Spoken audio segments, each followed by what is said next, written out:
Anda sedang mendengarkan suara profetis dari para nabi, hambanya John Patrice Vanggidai, Penatua Jemaat Victory Life Community Kupang. Dengarkanlah dan lakukanlah perintah Tuhan melalui para nabi, maka engkau akan berhasil. Selamat mendengarkan. Baik umat Tuhan, sebelum duduk bisa lampu dinyalakan. Saudara yang kasih, saya mau kita lakukan ini. Bisa lampunya dinyalakan? Come on. Lampu bisa dinyalakan? Oke. Bilang kepada dua orang kiri kanan, katakan begini. Kalau kamu bahagia, Tuhan juga bahagia. Bilang kepada kiri kanan. Nah. Haleluya, amen. Yes, silakan duduk saudara yang kasih.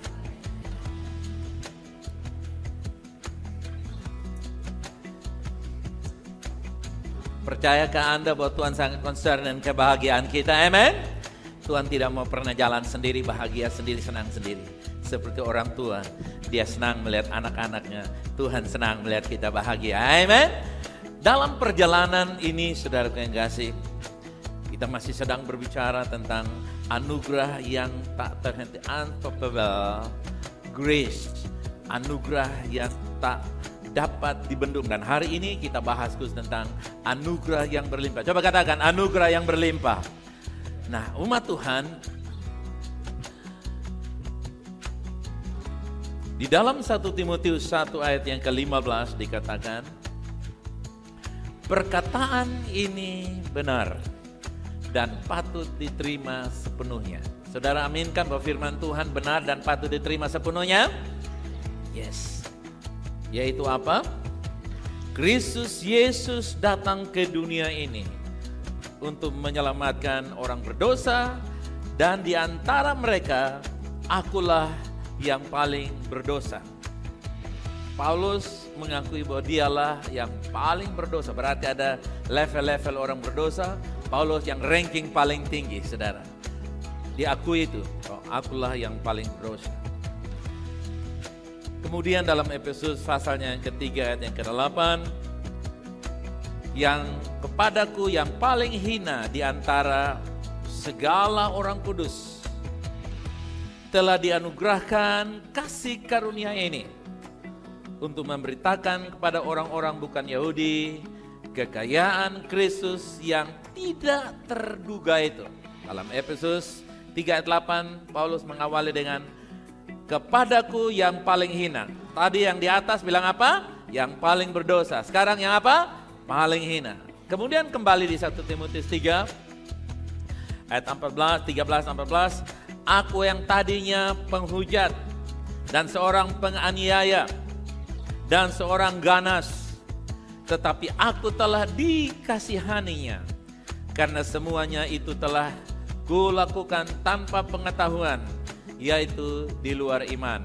Ayatnya yang ke-14, malah kasih karunia Tuhan kita itu telah dikaruniakan dengan apa?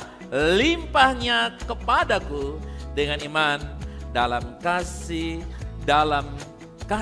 dalam Kristus Yesus.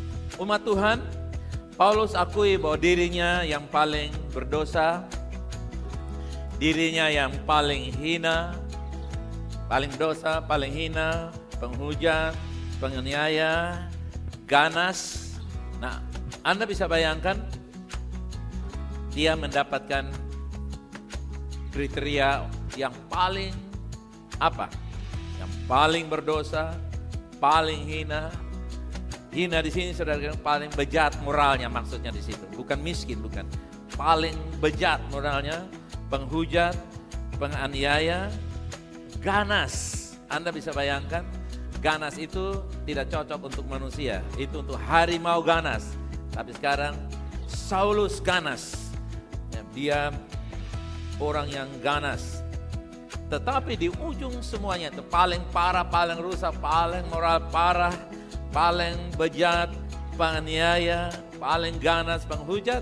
Alkitab berkata, telah dikasihani dengan anugerah yang berlimpah. Haleluya. Anugerah yang berlimpah-limpah yang tak terbendung oleh keterpurukan dan kehinaan, kebejatan dan kejahatan manusia termasuk Paulus, tidak terbendung. Saudara bisa bayangkan Paulus yang diuraikan dari ayat-ayat ini sangat-sangat mengerikan, bukan? Coba kita bayangkan manusia yang berkarakter seperti itu. Ganas, paling hina, paling moralnya, paling terhina, lakukan hal yang paling hina secara moral, paling berdosa dan segala macam. Tapi Alkitab berkata, Tuhan mengasihaninya. Oke, saudara lihat, kita mulai dari sini. Jadi 2 Timotius 3 nanti kita baca di sana. Apa yang terjadi di akhir zaman ini? Jadi Paulus adalah yang dulu namanya Saulus, bagian dari orang di akhir zaman. Dan dia menulis juga seperti apakah orang-orang di akhir zaman itu. Dikatakan, ketahuilah bahwa pada hari-hari terakhir akan datang masa yang sukar. Sukarnya karena apa? Manusia akan mencintai dirinya sendiri, menjadi hamba uang, mereka akan membual dan menyombongkan diri, mereka akan menjadi penfitnah, mereka akan berontak terhadap orang tua dan tidak tahu berterima kasih, tidak mempedulikan agama, tidak tahu mengasihi, tidak mau berdamai, suka menjelekkan orang, tidak dapat mengang diri, garang, tidak suka yang baik. 4, suka mengkhianat, tidak berpikir panjang, berlagak tahu, lebih menuruti hawa nafsu daripada apa? Menuruti Allah. Nah, umat Tuhan, kita melihat semuanya. Ini bukan saja ditujukan kepada satu kelompok orang, tapi ditujukan kepada manusia akhir zaman. Kita bukan saja di akhir zaman, tapi kita berada di zaman akhir bagian yang terakhir. Ya, saudara mesti tahu itu. Kita di zaman akhir bagian yang terakhir. Berarti puncak kerusakan manusia, puncak kehancuran manusia dalam semua area kehidupan sedang termanifestasi, sedang ada terpampang di mata kita. Demi agama orang mengkafir kofar orang lain. Demi agama orang mempolitisasi situasi. Saudara kasih. Demi agama orang lain dikorbankan. Saudara bisa lihat dan lain-lain sebagainya. Kita sudah kenyang melihat peristiwa ini sangat terang benderang di layar YouTube kita. Saudara kasih. Di media sosial kita, saudara lihat bukan? Nah, ketika kita melihat semua yang terjadi di luar sana, lalu kita masuk melihat ke dalam diri kita seringkali merasa putus asa dan terbebani karena kita memiliki kekurangan di sana sini. Mungkin kita tidak seganas si A, mungkin kita tidak menggunakan politik agama, identitas, tetapi ada bagian-bagian tertentu yang membuat kita khawatir dan membuat kita berpikir, bagaimana dengan saya ini?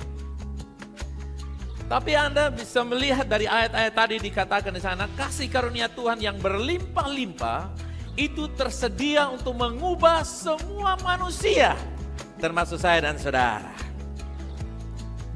Mengubah kita dan situasi kita. Mengubah saya dan situasi saya. Mengubah kita dan situasi kita. Melampaui impian liar kita. Mungkin Anda membayangkan, wah kalau saya dirubah bisa memaafkan saja, sudah baik. Kalau saya dirubah untuk bisa lembut saja, sudah baik. Dengar, lebih daripada itu berjuta-juta kali Tuhan dapat merubah saya dan saudara.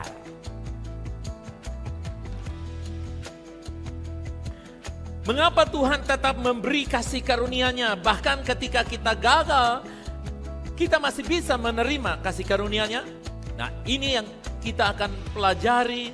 Bagaimana Tuhan bisa memakai orang yang terpuruk, paling bejat, paling rusak, paling amoral, paling ganas, paling melakukan banyak hal yang bertentangan menantang Tuhan.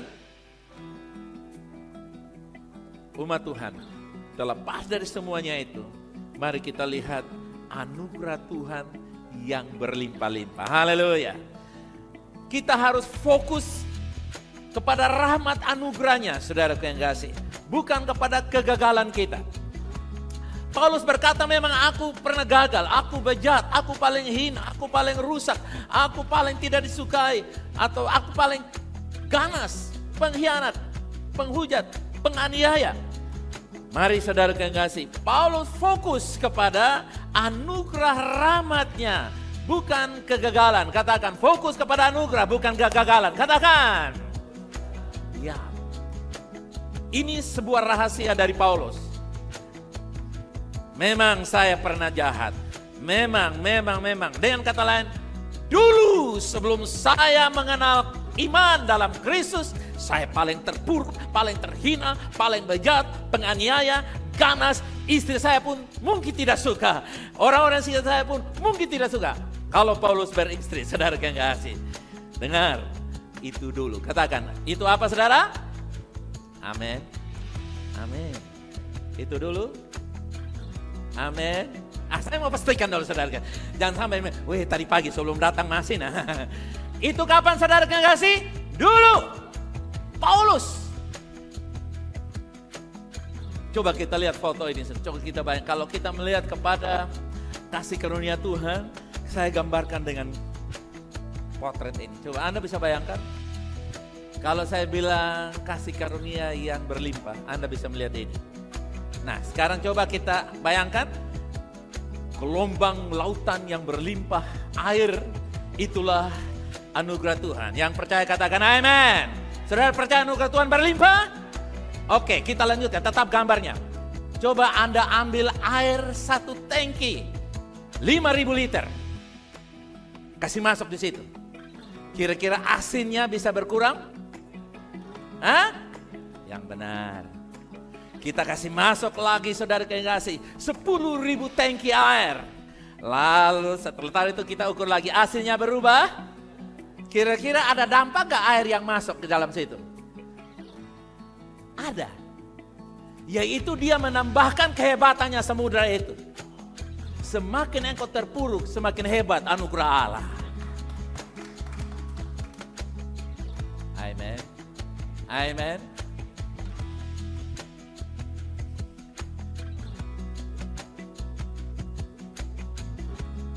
Kenapa orang tidak enjoy life, tidak enjoy marriage, tidak enjoy pernikahan? Karena dia jalan dengan catatan dosa orang lain. Dengan catatan apa? Itu siapa? Itu siapa? Dia punya nama siapa? Dia pakai baju apa? Warna apa? Saudara tidak jawab kah? Dia ada di mana? Nah, saudara kagak. Seringkali orang tidak enjoy. Oke, sekarang kita tidak bilang urusan sama orang lain. Dia datang ke Tuhan, dia pakai catatan. Tuhan, saya belum bisa jadi pendoa. Apalagi memberi, saya ini kakek. Saya ini kikir, stingy. Tuhan, saya ini pelupa berat. Lupa firman. Dalam hati, kalau orang yang kelemahan tuh, saya bikin puisi. Saudara lihat, seringkali ini nih yang membuat orang tidak enjoy. Menghadap Tuhan tuh begini, coba syuting dekat saya.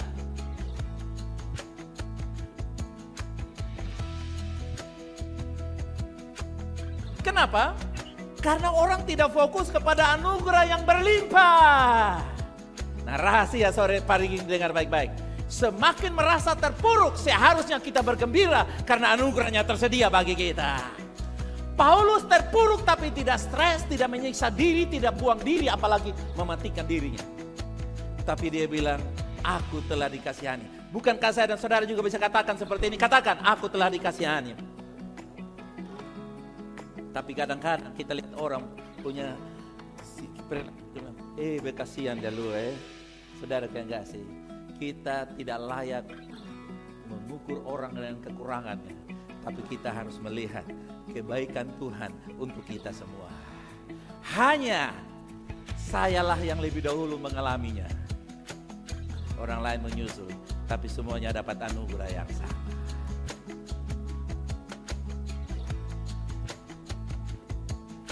Orang berpikir anugerah itu hanya bisa merubah kebiasaan orang, pribadi dan karakter. No, anugerah melampaui apa saja. Saya mendengar kisah ada seorang pasangan suami istri yang mereka sudah bergumul, punya anak segala macam bertahun-tahun. Sampai usia mereka sudah di atas 40-an. Sampai sudah coba bikin bayi tabung pun tidak berhasil, saudara kekasih. Satu hari mereka dengar tentang anugerah yang berkelimpahan. Mereka percaya, saudara tahu, anugerah membuat istrinya bisa mengandung dan melahirkan anak.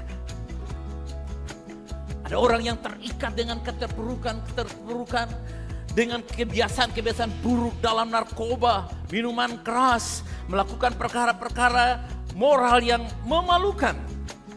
Dia terikat berkali-kali, bertahun-tahun melakukan hal yang sangat tidak berkenan.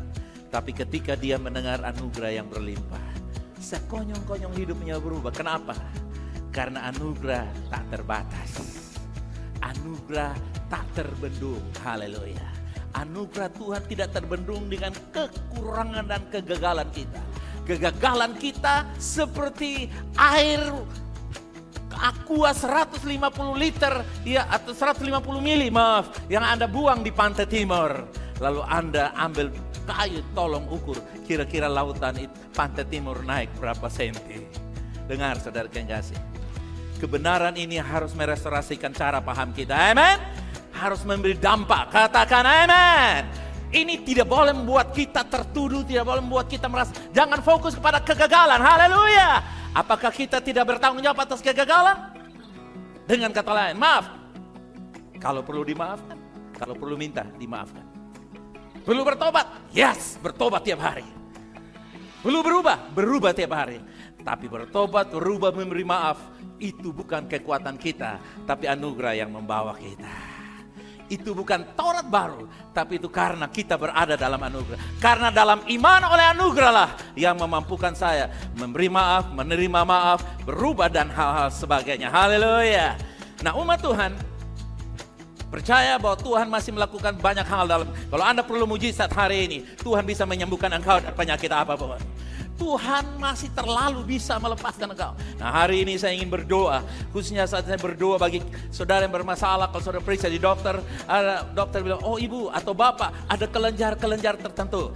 Apakah kelenjar itu di bagian sini, atau bagian sini, saya kurang tahu. Tapi yang berkaitan dengan kelenjar, saudara tahu, saya dalam hati saudara, saya deklarasikan kuasa kesembuhan dalam anugerah melepaskan engkau dari penyakit kelenjar itu. Amin. Ada yang bagian di bawah sini yang berkaitan dengan pankreas saudara, atau siapapun yang ada punya bagian sakit atau bagian sini. Dengar, pagi hari ini anugerah melepaskan engkau. Kuasa kesembuhan jauh melampaui kelemahanmu. Haleluya. Engkau berkata ini penyakit turunan. Boleh 700 turunan, bukan 7 turunan. Boleh berapa turunan? 700 turunan. Masih terlalu kecil untuk Tuhan menyembuhkan engkau. Haleluya. Amen. Bilang di kiri kanan, Tuhan mau supaya engkau baik-baik saja. Bilang di kiri kanan, anugerah mau supaya Anda baik-baik saja. Katakan amin. Haleluya. Amen. Yang kedua, anugerah Tuhan yang luar biasa dan berlimpah-limpah akan memberi kita apa? Akan memberi kita apa? Akan apa? Kemenangan atas kelemahan kita. Jangan takut dengan kelemahan. Ada orang takut kelemahan sehingga dia menjaga. Pagi ini beta ngomong baik-baik. Sikat gigi juga pelan-pelan, ngomong juga pelan-pelan. Semakin dia menjaga hati-hati, maka dia juga akan melakukan kesalahan dengan hati-hati. No. Apa yang memberi terobosan bagi jiwa-jiwa, bagi saya dan saudara, bagi kita, orang-orang yang mengalami mujizat, kelepasan.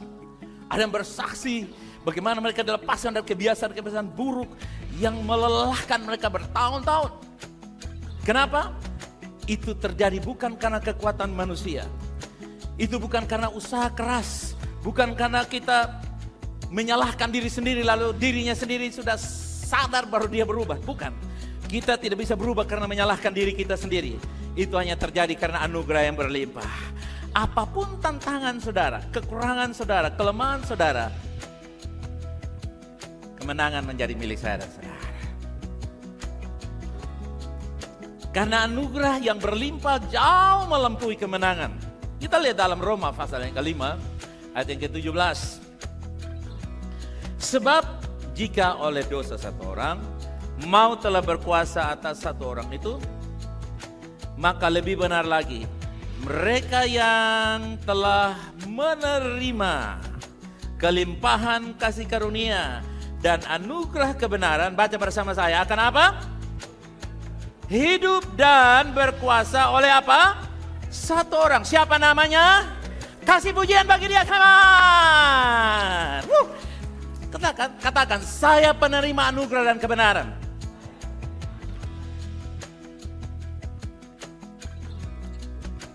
Karena saya penerima anugerah dan kebenaran, maka saya hidup dan berkuasa. Kalau Anda berkuasa, stres tidak berkuasa. Kalau Anda berkuasa, kebiasaan buruk tidak berkuasa. Kalau Anda berkuasa, khawatir tidak berkuasa. Kalau Anda berkuasa, penyakit tidak berkuasa. Kalau Anda berkuasa, setan tidak berkuasa. Amen. Lihat, kita berkuasa bukan karena agama. Kita berkuasa karena satu orang. Siapa namanya? Yes, jangan Yesus.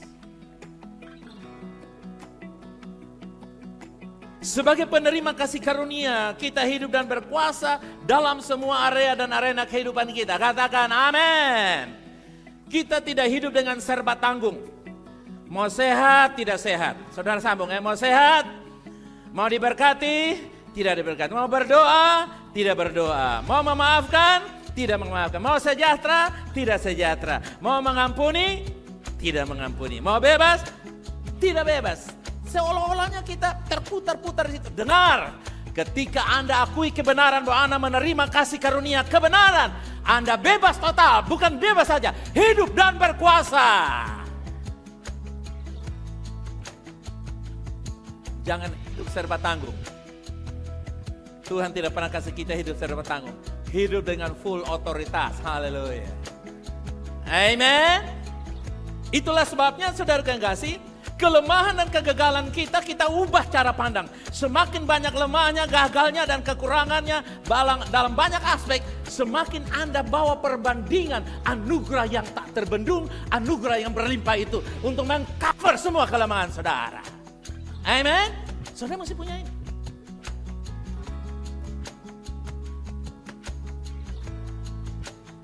Saya percaya Anda punya pengalaman seperti ini.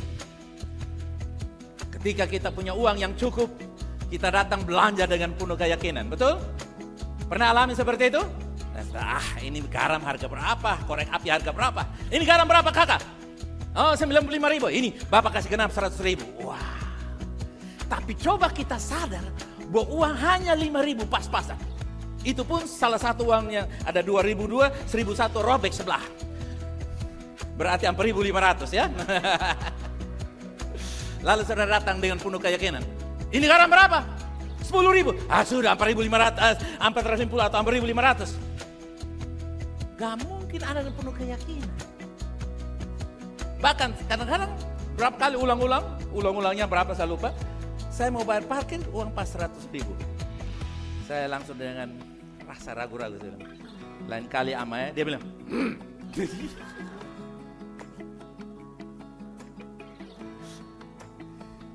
Kurang meyakinkan.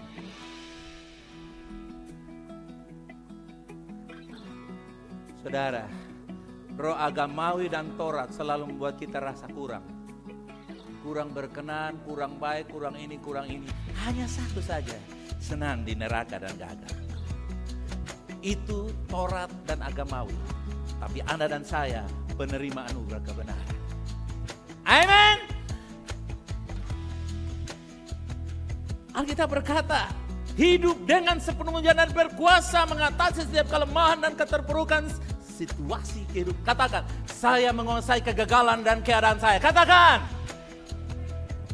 haleluya, amen. Jangan khawatir dengan apapun, jangan takut. Saudaraku yang kasih, dengar, ini sangat penting. Kenapa? Kalau orang tidak memahami seperti ini, Paskah boleh dirayakan, Natal boleh dirayakan dengan hebat dan megahnya dengan lampu-lampu yang warna-warni. Tapi itu tidak akan memberikan kepada Anda pengharapan. Pengharapan tidak datang dari hal-hal lahiriah. Pengharapan datang dari anugerah kebenaran yang Anda terima. Haleluya. Dan kalau sudah terima, seberapa banyak kita mengizinkan karunia itu bekerja. Umat Tuhan, dengar sekali lagi. Saudara katakan ini. Kalau saya berkuasa, stres tidak berkuasa. Katakan. Kalau saya berkuasa, kekurangan tidak berkuasa. Katakan. Kalau saya berkuasa, khawatir tidak berkuasa. Haleluya. Amen. Bikin lagu sendiri, saudara katakan. Mau berapa baik terserah. Sambil sikat gigi saudara bikin. Kalau saya berkuasa, engkau tidak berkuasa kelemahan. Amen. Saudara ingat sih, inilah yang membuat orang bisa keluar dari keterpurukan. Kenapa sekarang mentor-mentor atau pelatih, personal coaching atau personal culture itu berlaku atau sangat berguna? Mahal harganya. Mau merubah orang dalam kebiasaan buruk, merubah orang. Makanya saudara lihat kalau datang di bank-bank, saudara kasih, ada bank-bank kalau saudara datang, selamat pagi Pak, terima kasih. Saudara pernah datang begitu di bank? Terima kasih Pak, saudara datang. Apa yang saya bisa, begitu baru buka pintu, saat buka langsung saudara. Pagi Pak, apa yang kami bisa bantu? Ya. Saya tidak bantu kamu. Kamu tidak bantu saya hanya kasih uang saya kepada kamu untuk kamu simpan baik-baik. Tolong kasih bunga tinggi sedikit. Apa yang bisa saya bantu? Tolong kasih naik bunga dari 4% jangan 14%. Oh minta maaf Pak, tidak bisa dibantu. Saudara lihat, walaupun itu lip service, tapi saudara akan senang bukan? Senang Pak Saudara. Kalau datang, selamat pagi Ibu.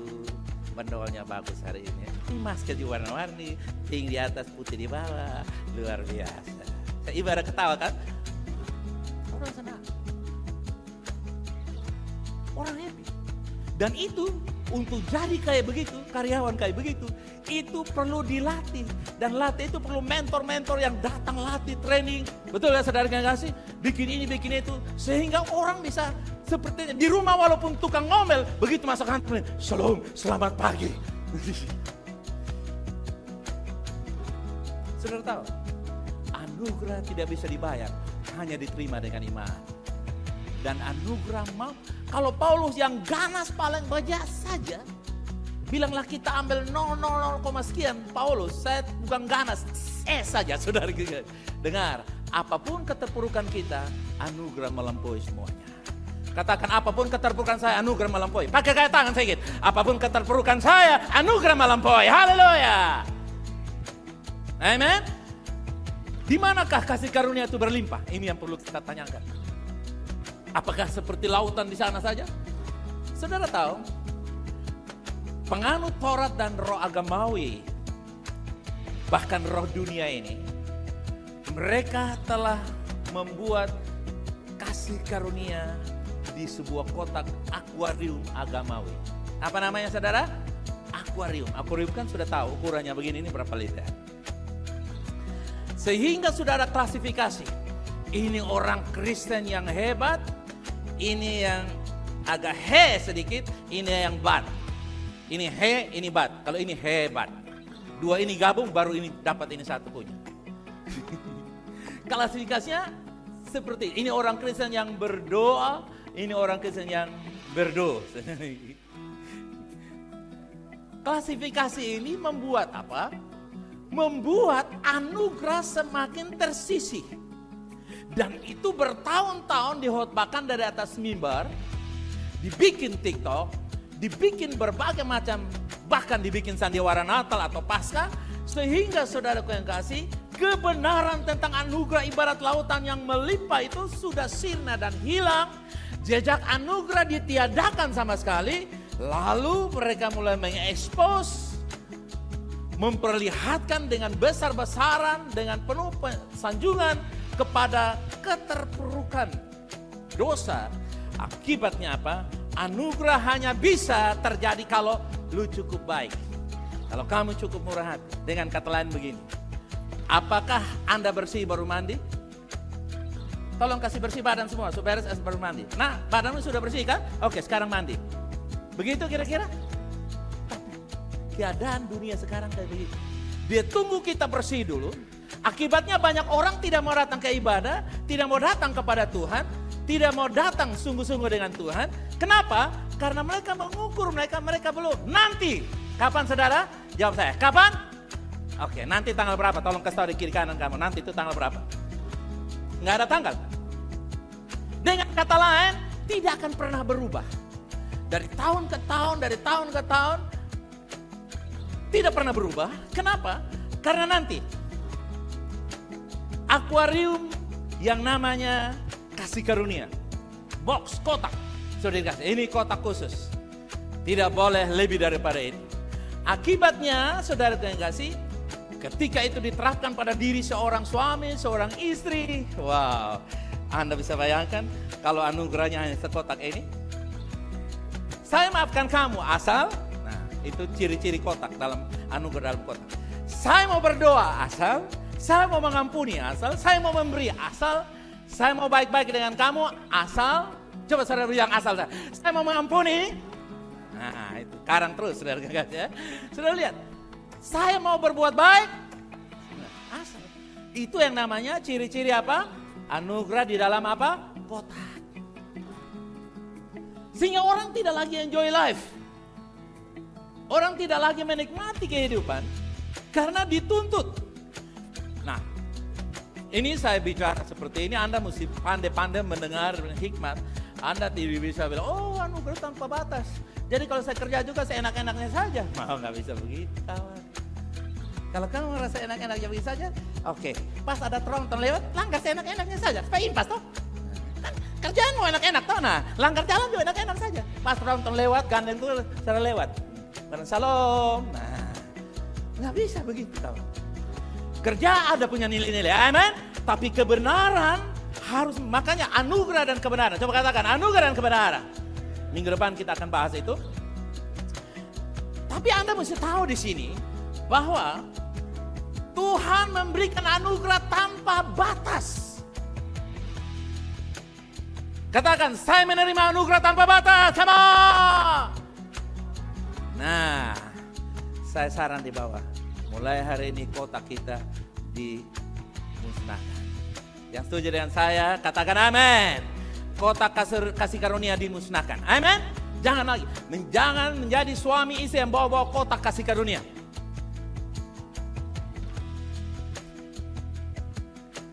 Kan ada suami bilang, kakak itu tanda tuh. Kalau bapak CV nama pasti ada marah tuh. Habis, kalau lu suami marah kan, dia bawa omong. Saudara yang kasih, jangan bangga dengan kebiasaan buruk. Jangan bangga dengan kebiasaan buruk. Ada yang bilang, beta lu tau, beta nih orang ini paling pembenci. Begitu Anda berkata pembenci, kanker siap menyerang telinga, dada, kaki, tangan. Karena benci adalah gizi bagi penyakit masuk dalam hidup. Ada yang bilang, beta nih kalau lu belum tahu beta. Akan dianggap, lu tahu, Tuhan ini tahu beta. Beta pun keras, besi juga alam. Dengar saudara dengar. Anda boleh paham besi, tapi hidupmu tidak boleh sekeras besi. Ada amin. Jangan bangga dengan kekerasan kita. Ada yang suka super keras, super bertengkar. Lu belum tahu beta tuh. Lu belum tahu beta tuh. Besok tahu. Lu. Nah, saudara nih, saya mau kasih tahu saudara. Semakin Anda bangga dengan keterbukaan saudara, si musuh akan bilang, terus kakak. Dan akhirnya kakak terseret dalam emosi. Dan emosinya biasanya tidak terbayar. Cuma penyesalannya itu, mukanya harus tabah. Kalau muka tidak tabal, Anda tidak mampu berjalan, apalagi berjumpa dengan orang-orang sekitar saudara. Itulah sebabnya mari kita yang sudah mengerti, kita baca ayat Roma 5 ayat 20. 2, 3, kuat. 2, 3, come on. Wow, dengan nada yang tinggi. 2, 3. Di mana dosa bertambah banyak, di sana kasih karunia menjadi apa? Lihat, menjadi berdasarkan dosa. Berarti kalau tidak ada dosa, tidak ada kasih karunia. Dengan kata lain, kelemahan kita. Nah, saudara tahu, waktu seseorang diselamatkan, rohnya sempurna. Anugerahnya bekerja menyempurnakan dia. Dan di dalam proses perubahan jiwa, tubuh bisa ikut. Misalnya, orang yang sakit-sakitan. Ketika dia mengalami pembaruan dalam roh, bertobat lahir baru, dia dengar firman, mengisi pikirannya dengan firman, memberkatkan firman.